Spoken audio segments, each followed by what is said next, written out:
Welcome to episode number 12 of Recruiter Fuel. Starting in 10, we began this conversation about recruiters leading their hiring managers.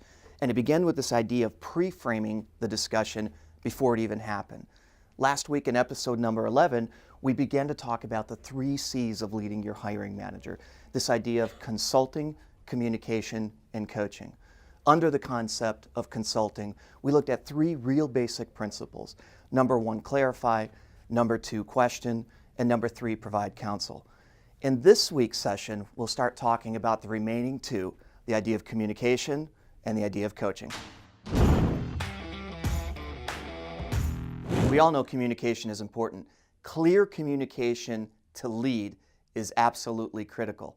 And when leading our hiring managers, we need to keep 2 things in mind around this idea of communication. Number 1 is this idea of be real. In other words, set realistic expectations. One of the number 1 complaints from hiring managers about recruiters is having no expectations or unrealistic expectations set.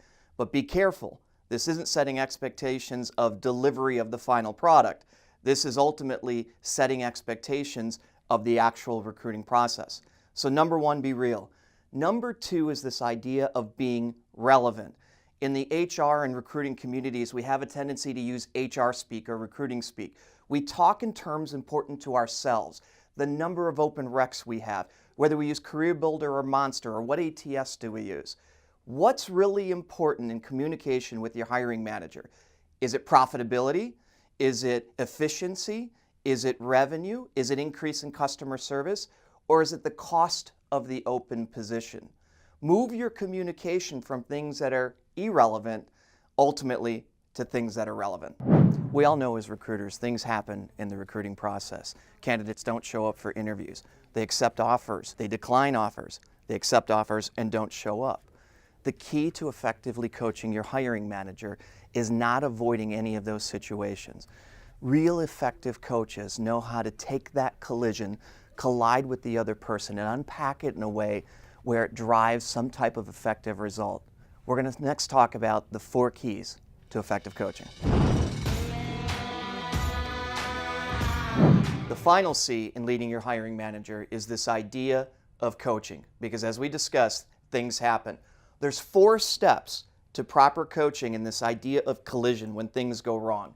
Number 1, separate the facts. Stick with the facts of what happened and try to remove the feelings from the beginning of the situation.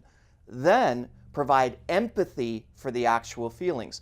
So when the hiring manager is upset because a candidate declined or something else transpires, the simple response is, I get it, I understand. That deflates the situation and ultimately starts to drive it in the positive direction.